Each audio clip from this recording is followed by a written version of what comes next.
Next heading लिखें आज स्वर्णभंग।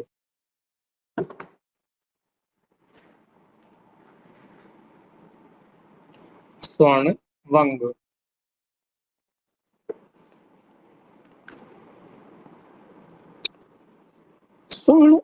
स्वर्णभंग, इसमें देखते हैं कि घटक द्रव्य क्या है। देखो, एक तो इम्पोर्टेंट क्या है, इसका नाम क्या है, स्वर्णभंग। लेकिन ब्रैकेट में लिख लेना, इसमें स्वर्ण जो होता है वो 0% है, यानी कि सोना इसमें नहीं होता है। 0% की जगह लिख लें स्वर्ण नहीं होता। तो इसका नाम स्वर्णभंग है लेकिन स्वर्ण नहीं होता, यही एक क्वेश्चन इसमें ज्यादा इंपॉर्टेंट है। इसमें वंग जरूर होता है, तो इसमें शुद्ध वंग, शुद्ध पारद गंधक, शुद्ध पारद, शुद्ध गंधक और नौसादर, इतने घटक होते हैं।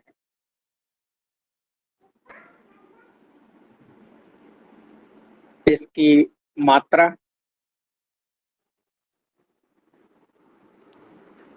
1 से 2 रत्ती होती है। मात्रा 1 से 2 रत्ती होती है। और इसका गुण कर्म रसायन है प्रमेह नाशक।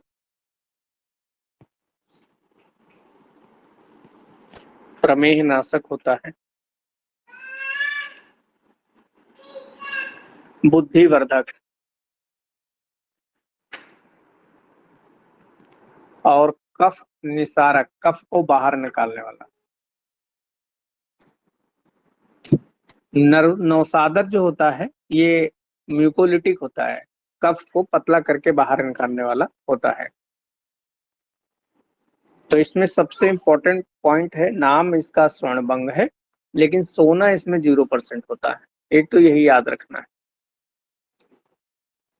नेक्स्ट आपको जानना जरूरी है कि सुधा वर्ग क्या होता है और दूसरा सिकता वर्ग क्या होता है। सुधा वर्ग क्या है और सिकता वर्ग क्या है, केवल इतना जानना जरूरी है। देखिए, नाम है सुधा, इतना याद रखें, सुधा जो है वो कैल्शियम को कहते हैं।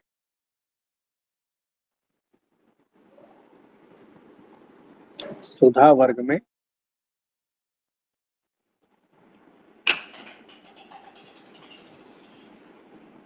कैल्शियम यानी कि चूना, कैल्शियम की अधिकता वाले द्रव्य होते हैं।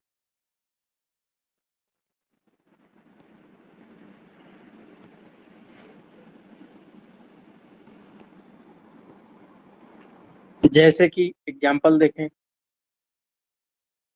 एक तो चूना ही हो जाएगा। चूने को आयुर्वेद में बोलते हैं सुधा, चूने में कैल्शियम होता है।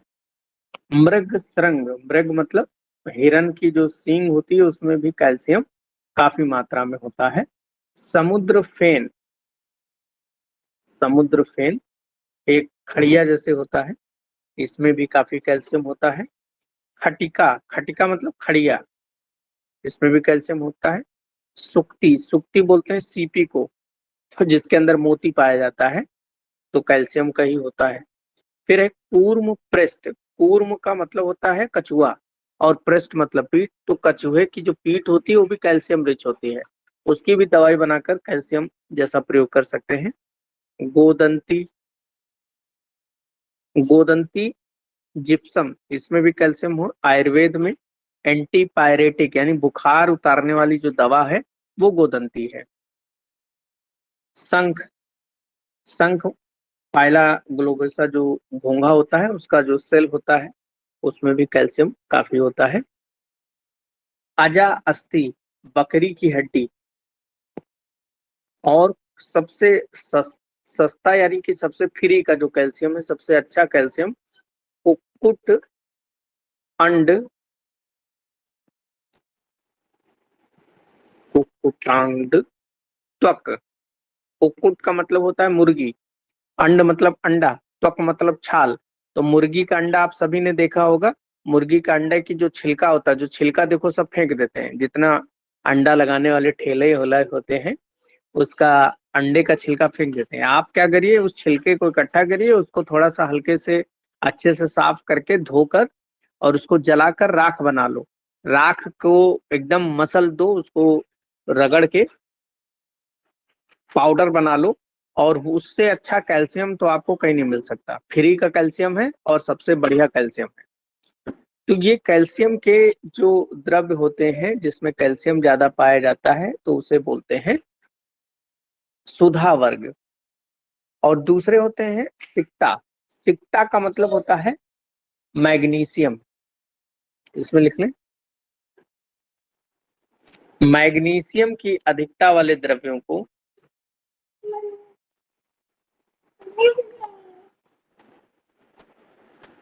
मैग्नीशियम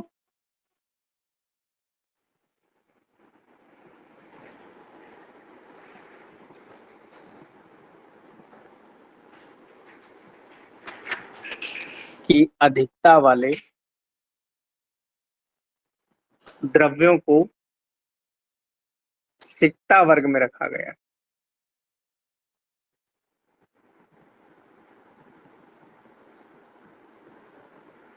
इसके एग्जाम्पल्स देखें, जैसे दुग्ध पाषाण।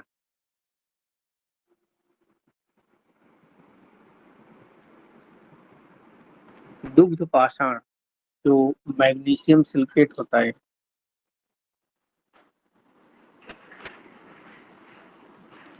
मैग्नीशियम सिलिकेट को दुग्ध पाषाण कहा जाता है।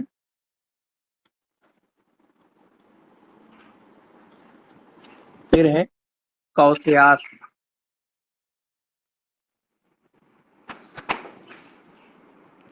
कौशयास।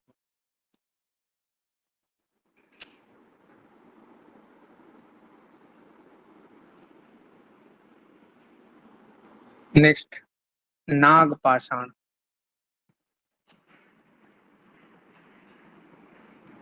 नाग पाषाण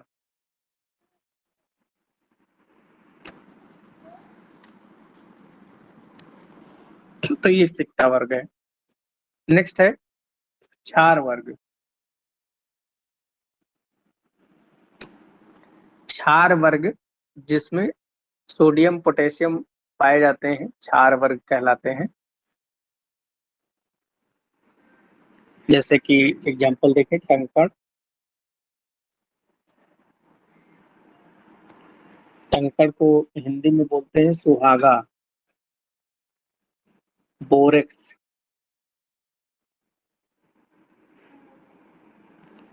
बोरेक्स होता है ये।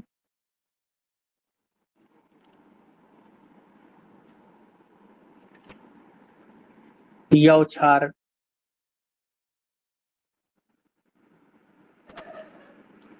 यौ क्षार या इसको जव खार भी कहते हैं, जवा खार भी कहते हैं हिंदी में। ये पोटेशियम का साल्ट होता है।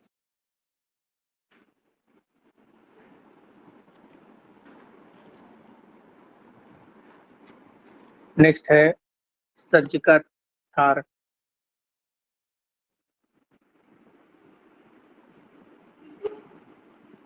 सज्जिका क्षार।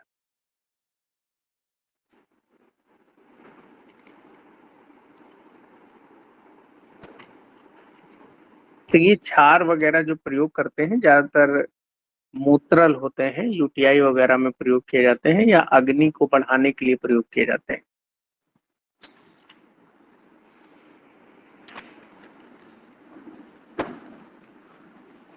नेक्स्ट हेडिंग लिखें, परिभाषा प्रकरण।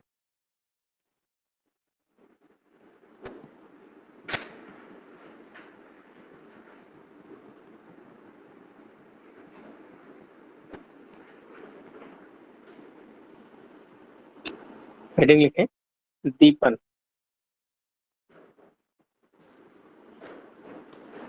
दीपन किसे कहते हैं? तो जो द्रव्य अग्नि प्रदीप्त करते हो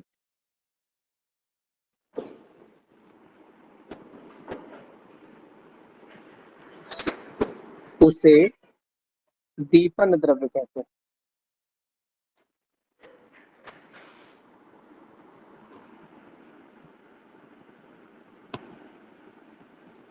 जो द्रव्य अग्नि प्रदीप्त करते हो उसे दीपन द्रव्य कहते हैं। और इसका श्लोक ब्रैकेट में लिख लेना, वहिनीकृत।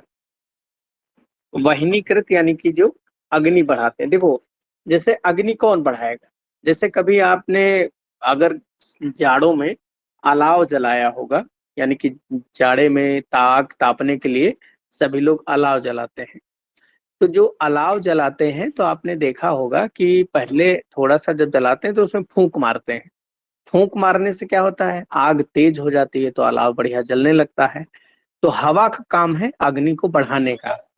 तो वैसे ही ये जो द्रव्य होते हैं दीपन द्रव्य, वायु महाभूत प्रधान, वायु महाभूत प्रधान होते हैं दीपन द्रव्य। और इसके एग्जाम्पल अगर देखें तो सौंफ, मरीच, काली मिर्च और अदरक। जैसे किसी को भूख न बढ़ रही हो तो उसको अदरक का रस जो है खाने से पहले 1 चम्मच अदरक के रस में काला नमक और हींग मिलाकर पिला दिया जाए, नींबू के 2-4 बूंद डाल के, तो बड़ा अच्छा उसको भूख लगने लगती है, क्योंकि वो दीपन उसकी अग्नि को बढ़ा रहा है। जैसे रेस्टोरेंट वगैरह में आप जाते हैं खाने के बाद में, तो बाद में मिश्री और सौंफ लाता है आपके लिए। तो मिश्री और सौंफ क्यों देता है? देना तो उसे पहले चाहिए, लेकिन वो चाहता है जो आपने खाया है फिर से भूख लग जाए और दोबारा से जो है आप खाइए खाना उसी के रेस्टोरेंट। तो इसीलिए वो सौंफ आपको देता है होटल वाला। तो ये है दीपन द्रव्य। दूसरे जो होते हैं वो है पाचन द्रव्य। क्या होते हैं?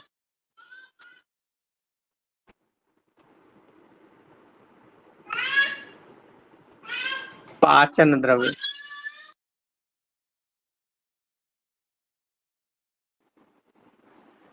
अब पाचन द्रव्य क्या होगा?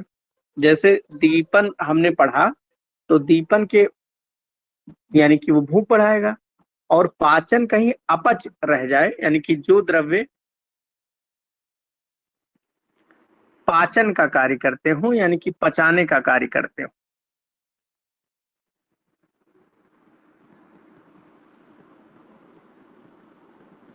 उसे कहते हैं पाचन द्रव्य। और पचाने का काम कौन करेगा? जैसे कभी आपको अगर खाना पकाना है तो कौन करता है? अग्नि करती है खाना पकाने का काम। तो अग्नि महाभूत प्रधान, अग्नि महाभूत प्रधान जो द्रव्य होते हैं वो पाचन द्रव्य होते हैं। एग्जाम्पल में अगर देखें तो नाग केसर,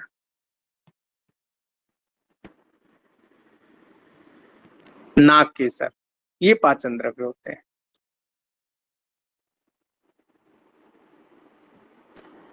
नेक्स्ट देखें, मदकारी द्रव्य।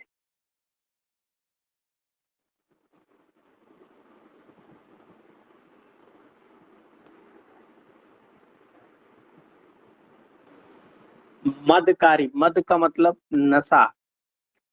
तो जो द्रव्य नशा करेंगे, तो इसमें एक डेफिनेशन बहुत इंपॉर्टेंट है, बुद्धि लुम्पति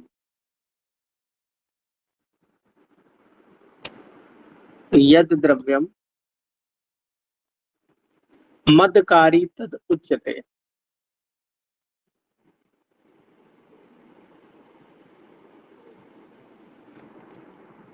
तमो गुण प्रधानम,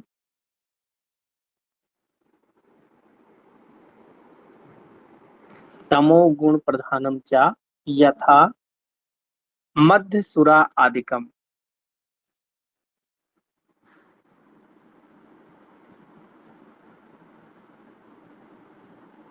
मध्य सुरा आदिकम, बुद्धि लुम्पत यदि द्रव्यम मदकारी तद उच्यते, तमो गुण प्रधानम चा यथा मध्य सुरा आदिकम। तो मदकारी द्रव्य की जो डेफिनेशन है, क्या कह रहा है? बहुत सरल डेफिनेशन है, बुद्धि लुम्पति, बुद्धि लुम्पत। यदि द्रव्यम, यदि द्रव्यम मतलब जिन द्रव्यों के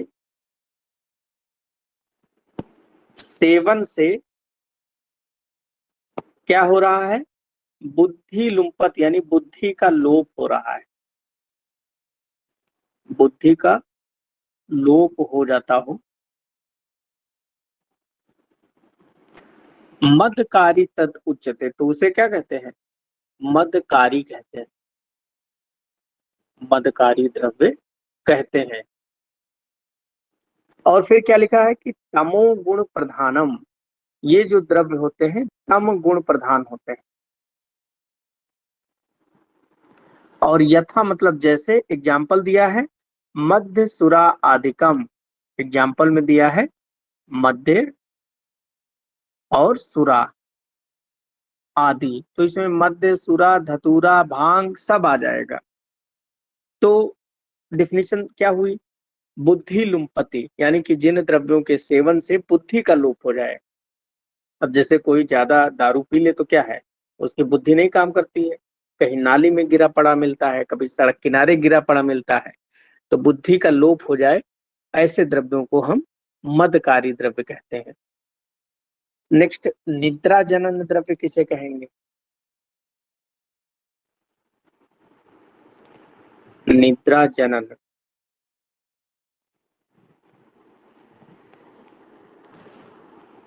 तो ऐसे द्रव्य जो नींद लाएंगे, यानी कि आपके शरीर के अंदर थकान उकान खत्म करके नींद को लाने वाले जो द्रव्य होते हैं, ये कफ और तम प्रधान,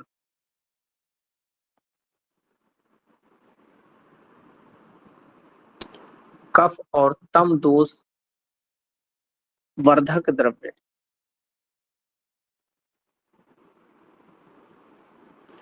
क्या कहलाते हैं? निद्रा जनन, नींद लाने वाले। कम नहीं, कफ है ये, कफ। क्योंकि नींद का जो कारण शरीर के अंदर आयुर्वेद में माना गया है वो कफ और तम को माना गया है। तो कफ और तम को जो दोष बढ़ाते हैं, ऐसे द्रव्य को हम निद्राजन कहते हैं। जैसे कि एग्जाम्पल देखें, आइफेन यानी कि अफीम, विजया, विजया यानी कि भांग, तो इनसे नशा भी होता है और नींद भी आती है। और आचार्य चरक ने बहुत इंपॉर्टेंट बताया, सूत्र स्थान 25 यानी कि चरक संहिता का जो 25वां अध्याय है, उसमें उन्होंने बताया कि महिषी क्षीर स्वप्न जना नाम,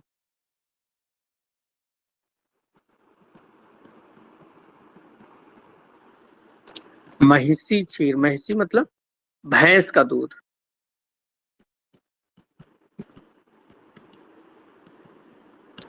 स्वप्न जना नाम, स्वप्न को उत्पन्न करता है, भैंस का दूध स्वप्न को, स्वप्न का मतलब क्या होता है? निद्रा। तो भैंस के दूध का सेवन जो लोग करते हैं रात में सोते समय, तो उनको भी नींद आती है। भैंस का जो दूध होता है उसमें एक केमिकल होता है, उसका नाम है ट्रेप्टोफैन। ट्रिप्टोफैन एक तरीके का न्यूरोट्रांसमीटर होता है, वो आपके शरीर के अंदर जो है नींद लाने का जो न्यूरोट्रांसमीटर है, मुख्य रूप से वही होता है। तो भैंस के दूध में हालांकि बहुत कम मात्रा में पाया जाता है, इतनी कम मात्रा में पाया जाता है कि शायद बहुत रिस्पॉन्ड भी नहीं करता है, कोई 2-4 बाल्टी दूध पी ले तो भले ही उसके अंदर इतना हो। लेकिन क्योंकि ये बात सोचो आज से 3-4 हजार साल पहले चरक जी थे, उनको ये पता थी कि भैंस के दूध में ये ट्रिप्टोफैन होगा, उसके कारण से नींद आएगी। तो आज लोग एक गिलास दूध नहीं पी पाते हैं, लेकिन उस समय लोग 4-5 लीटर दूध पीते थे, तो उनको नींद आती थी भैंस के दूध पीने से। अब नींद आ गई, अब नींद को जो है दूर भी करना है। पता चले किसी को बहुत नींद आ रही हो, तो ऐसे व्यक्ति को निद्राहर यानी कि नींद को खत्म करने वाले जो द्रव्य है, उसमें जो द्रव्य यानी कि जो क्रिया कफ और तम को, कफ और तम दोष का समन करे,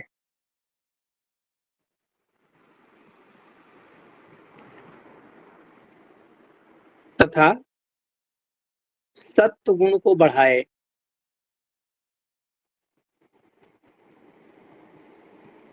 तो जो क्रिया कफ और तम को समन करे और सत्व गुण को बढ़ाए, तो वो नींद को खत्म करने वाले होते हैं। नींद खत्म का मतलब ये नहीं कि उसको नींद ही नहीं आएगी, नींद खत्म मतलब जिसको दिन भर नींद आती रहती है उसको नींद को कम करेंगे। जैसे कि तीक्ष्ण संशोधन, तीक्ष्ण संशोधन, जिसको बहुत नींद आ रही है उसको उल्टी करा दो, उसको विरेचन करा दो। तो तीक्ष्ण संशोधन जो है नींद को दूर करता है। नेक्स्ट है वेदना स्थापन।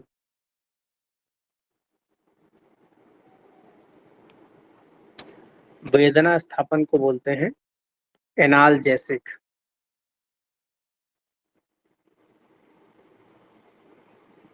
एनाल्जेसिक,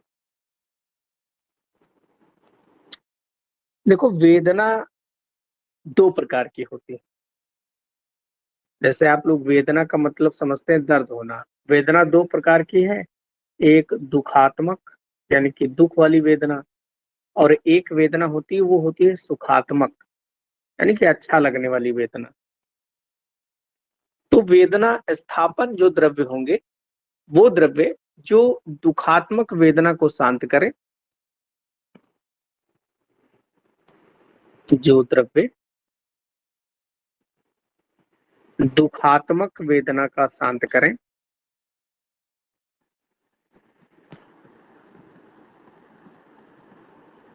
तथा सुखात्मक वेदना को स्थापित करें, सुखात्मक वेदना को स्थापित करें, तो वो वेदना स्थापन कहलाते हैं। एग्जाम्पल में जैसे गुगलू, जैसे आयुर्वेद में आपने देखा होगा कि कहीं पर ज्वाइंट पेन कुछ भी हो तो योगराज गुग्गुल, महायोगराज गुग्गुल, सिंहनाथ गुग्गुल, कैशोर गुग्गुल, कितने गुग्गुल हैं, सबका प्रयोग हम पेन में करते हैं। ऐसे ही कटफल, आइफेन, भंगा, वत्सनाभ। देखो एग्जाम में जो क्वेश्चन आपसे पूछेगा वो ऐसे ही पूछेगा, निम्नलिखित में से वेदना स्थापन द्रव्य कौन। जो ये एग्जाम्पल लिखाए जा रहे हैं ये ऐसा नहीं कि ऐसे ही लिखाए जा रहे हैं। सारंगधर जी ने ये जो परिभाषा प्रकरण बताई है तो उन्होंने एग्जाम्पल भी यही बताए हैं और क्वेश्चन भी इन्हीं से पूछा जाता है, इन्हीं एग्जाम्पल पे। नेक्स्ट देखें,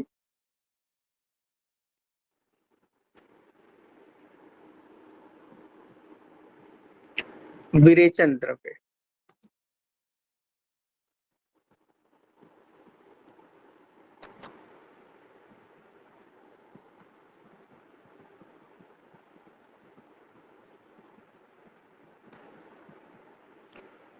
विरेचन द्रव्य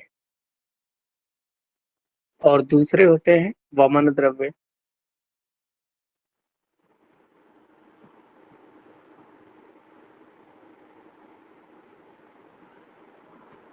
विरेचन द्रव्य और वमन द्रव्य। विरेचन द्रव्य जल और पृथ्वी महाभूत प्रधान होते हैं।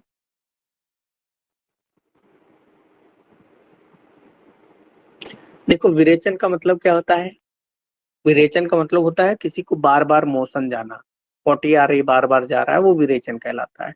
जैसे पानी को, जैसे आप क्या करिए, पानी को जैसे गिराइए, पानी जब गिराएंगे तो किधर जाएगा, जिधर ढलान ढलान उधर मिलेगी।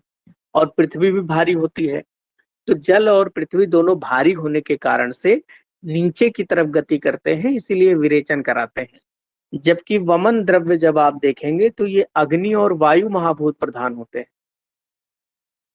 अग्नि और वायु महाभूत प्रधान। जब आपने देखा होगा कि आग जब जलती है, हवा जब चलती है तो वो ऊपर की तरफ बहती है, तो ये जो वमन द्रव्य होते हैं वो अग्नि और वायु महाभूत प्रधान होते हैं। एग्जाम्पल जैसे मदन फल, मदन फल एग्जाम्पल है।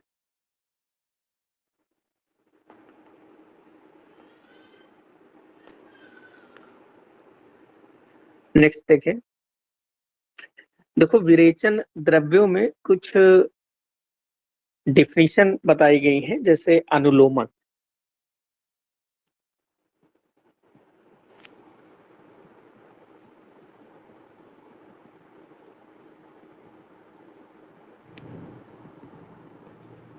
अनुलोमक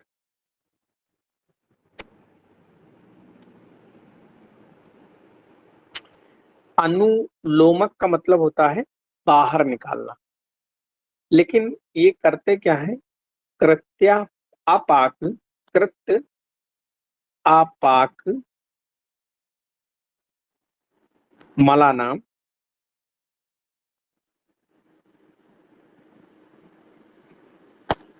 कृत्यापाका मलानाम, यानी कि मल को पकाकर, अर्थात जो अपक्व मल को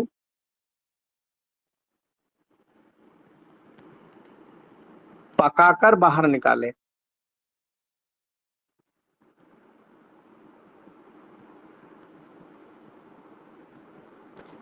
उसे कहते हैं अनुलोमक। एग्जाम्पल है हरित की। एग्जाम्पल हरित की। देखो ये तो बात हम लोग जो ये डिफिनेशन पढ़ रहे हैं, ये पढ़ रहे हैं सारंगधर के अनुसार। यहीं पर ब्रैकेट में हम लिखेंगे कि चरक ने इसे मृदु विरेचक कहा है।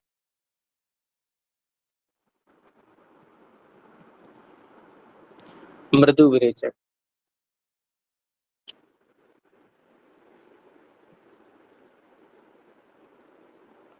चरक ने इसे क्या कहा? मृदु विरेचक कहा है। और इसके एग्जाम्पल में चरक ने कहा कि चतुरांगुल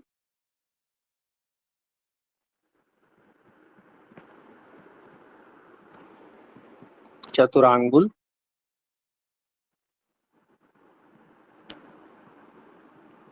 मृदु विरेचना नाम।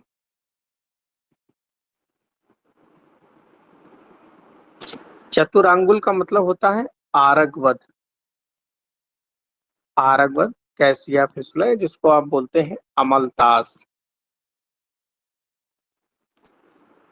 अमलतास जो होता है, जैसे इस समय अमलतास के फल जो होते हैं एकदम लंबे लंबे होते हैं, उसको सियार लाठी भी बोलते हैं। तो वो लटके हैं, तो उनको तोड़कर इकट्ठा करके उसका पाउडर अगर काढ़ा बना के पियाया जाए तो बहुत ही पचाकर द्रव्यों को, कॉन्स्टिपेशन अगर किसी को है तो बाहर निकालता है मल, लेकिन उस मल को पकाकर। तो चतुरंगुल मृदु विरेचना नाम। देखो इसकी जो कंपैरिजन है, दोनों की तुलना है, बहुत ध्यान से इसको पढ़िएगा वरना आप कंफ्यूज हो जाएंगे।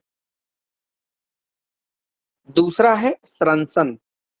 विरेचन के भेद हैं ये, कि मल बाहर निकालने के कोई, अगर किसी को कम कॉन्स्टिपेशन है तो क्या प्रयोग करेंगे, ज्यादा है तो क्या प्रयोग करेंगे। नेक्स्ट है स्रंसन। स्रंसन का मतलब होता है जो कोष्ठ में मल चिपके हैं,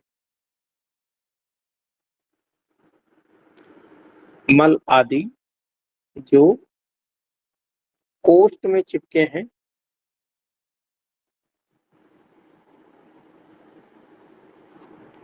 उन्हें बिना पकाकर बाहर निकालना।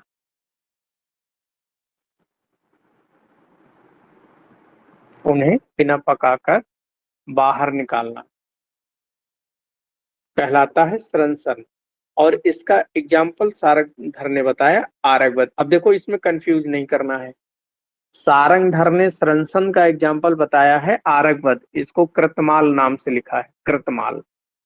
ठीक है। लेकिन चरक ने अनुलोमक को मृदु विरेचक कहा है, जो कि उन्होंने आरगवत को बताया है। तो दोनों परिभाषाओं में कंफ्यूज नहीं होना है कि यार सर ने बताया कि अनुलोमक जो है चरक ने आरगवत बताया है, और यहाँ सरंसन में भी लिखाया है। तो ये जो डिफिनेशन है ये सारंगधर जी के अनुसार है, इन्होंने बताया है। जबकि अनुलोमक सारंगधर के अनुसार हरितकी है, सरंसन आरगवद है। जबकि चरक ने मृदु विरेचन अनुलोमक को माना और उसका एग्जाम्पल उन्होंने आरगवद को बताया।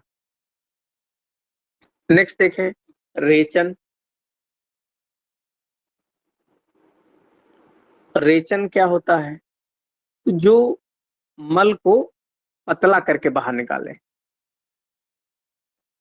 जो द्रव्य मल को द्रव रूप में बाहर निकाले, लिक्विड एकदम कर दे।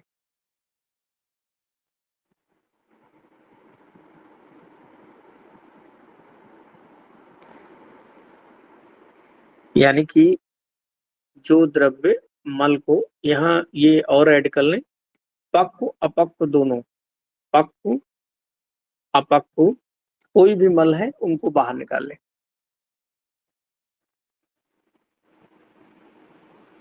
जो द्रव्य पक्व अपक्व मल को द्रव रूप में बाहर निकाले, और इसका एग्जाम्पल है त्रिव्रत।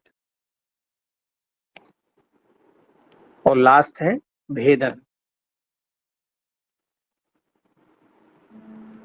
भेदन जो मल को भेदन करे, भेदन मतलब तोड़ मोड़ के एकदम बाहर निकाले, इसका एग्जाम्पल याद रखें कुटकी, इसका एग्जाम्पल है कुटकी। देखो ये बात रही सारंगधर की। एक यहाँ इंपॉर्टेंट बात और लिख लें हम लोग, चरक ने विरेचन जो है 4 प्रकार का बताया। एक सुख विरेचक,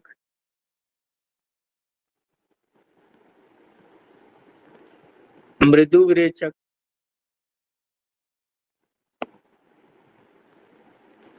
सुख विरेचक, मृदु विरेचक, तीक्ष्ण विरेचक,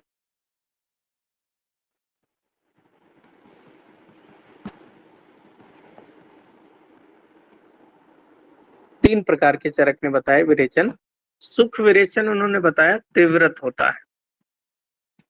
मृदु विरेचक आरगवद होता है, चतुरांगुल जिसको हम लोगों ने पढ़ा था।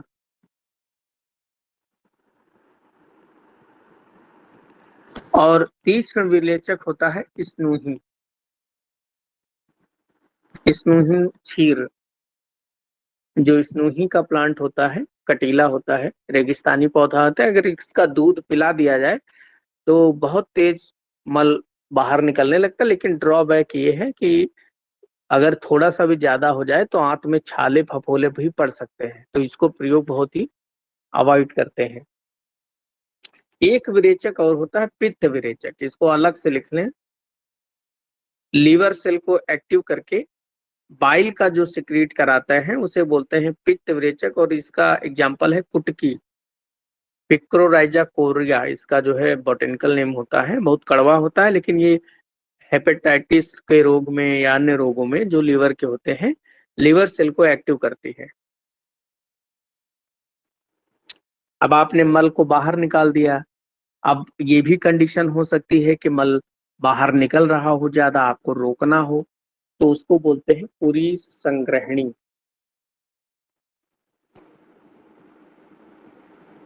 मल को रोकने वाले, जो मल को बांधे। इसमें भी 2 प्रकार के होते हैं मल को बांधने वाले, एक होते हैं ग्राही द्रव्य और दूसरे होते हैं स्तंभन द्रव्य। जब आप लोग ऐसे जहां पर कोचिंग पढ़ेंगे, जहां पर गाइड बुक ही केवल सॉल्व कराई जाती हो या डिटेल से ना पढ़ाया जाता हो, वहां पर ग्राही और स्तंभन वो दोनों बताएंगे एक ही है, एक नहीं है, दोनों में अंतर होता है। सॉल्व करके देखते हैं क्या अंतर होता है। ग्राही द्रव्य में एक तो इनका जो रस होता है वो कटु होता है, यानी कि एक थोड़े से कड़वे होते हैं। दूसरा, इनका वीर्य जो होगा वो उष्ण होगा, गर्म वाली चीज है। तीसरा, ये वात सामक होते हैं, और ये दीपन और पाचन दोनों कराते हैं। दीपन पाचन यानी कि पहले तो आपकी अग्नि को बढ़ाएंगे और फिर पचाने का भी कार्य करेंगे, ताकि जो उसको बार बार लूज मोशन लग गए हैं, तो वो लूज मोशन किस लिए लग गए हैं, क्योंकि उसका जो है आंत जो आपकी होती है, आंतों में एक प्रोटेक्टिव फिनोमिना होता है। आंत अपनी सफाई खुद करती है। जैसे कई बार आप बहुत उल्टा सीधा खा लें तो आपका पेट खराब हो जाता है, तो इसलिए खराब होता है क्योंकि आंत में इतनी कूड़ा कचरा आप लोग इकट्ठा कर लेते हैं कि आंत उसको साफ करता है। तो ऐसी कंडीशन में हमको कभी भी एंटीबायोटिक प्रयोग नहीं करना चाहिए, क्योंकि एंटीबायो आंत जब खुद सफाई कर रही है, आप एंटीबायोटिक प्रयोग करेंगे तो आपके आंतों में जो अच्छे बैक्टीरिया हैं वो मर जाएंगे, आपका पेट और खराब हो जाएगा। आपके कोलन में अच्छे बैक्टीरिया होते हैं जो आपकी आंतों के हेल्थ को अच्छा रखते हैं। तो हम आयुर्वेद प्रयोग करें, ग्राही द्रव्य जो दीपन पाचन भी कराएं और रस कटु होता है, वीर इनका उष्ण होता है, वात सामन भी करेंगे, जैसे बेल, बिल्व। लेकिन बिल्व जो है कच्चा बिल्व, आयुर्वेद में चिकित्सा के लिए, औषधि कार्य के लिए कभी भी बेल पका हुआ प्रयोग नहीं करते हैं, कच्चा बेल प्रयोग करते हैं। जैसे आप लोग देखते होंगे कि इस समय गर्मी है तो पक्के बेल का शरबत लोग पी रहे होंगे, लेकिन आयुर्वेद में पके बेल का औषधि के लिए प्रयोग नहीं करते हैं। आप उसको एज अ पी रहे हैं, स्वास्थ्य के लिए पी सकते हैं, लेकिन मेडिसिन की तरह उसका प्रयोग मना किया गया है क्योंकि वो बेकार होता है। कच्चे बेल का प्रयोग करते हैं, पेट वेट खराब हो तो वहां पर। अब दूसरे वाले देखते हैं स्तंभन द्रव्य क्या होते हैं। स्तंभन का मतलब रोकना, इनका रस होगा कसैला, कसाय। इनका वीर लेकिन शीत होता है, शीतल वीर वाले होते हैं। ये वात वर्धक होते हैं, वायु को बढ़ाते हैं और मल केवल रोकने का कार्य करते हैं, मल रोकने का कार्य। अब इसको देखो एक आसान तरीके से हम कैसे समझेंगे।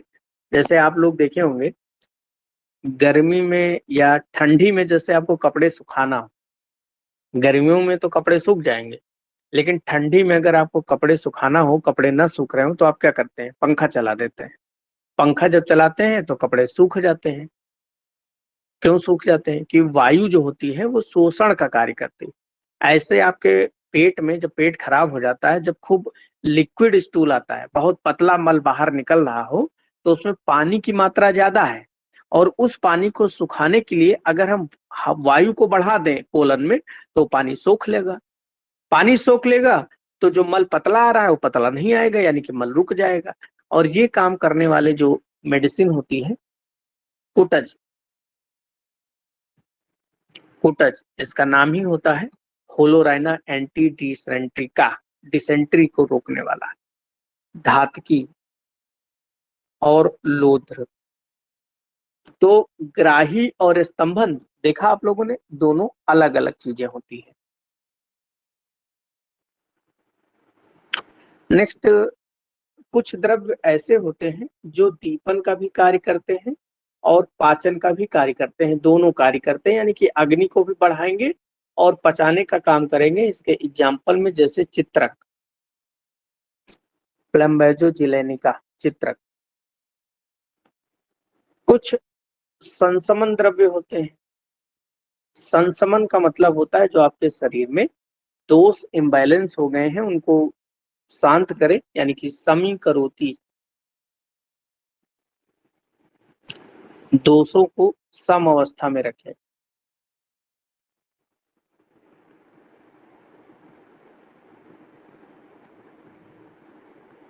दोषों को सम अवस्था में रखते हैं या लाते हैं, तो उसको बोलते हैं संसमन द्रव्य। एग्जाम्पल के रूप में जैसे अमृता, अमृता को हम लोग गुड़ची कहते हैं या गिलोय के नाम से जानते हैं।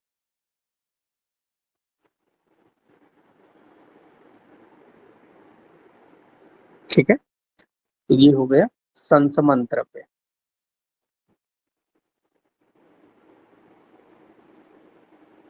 चलो बस आज इतना ही, बाकी कल पढ़ते हैं।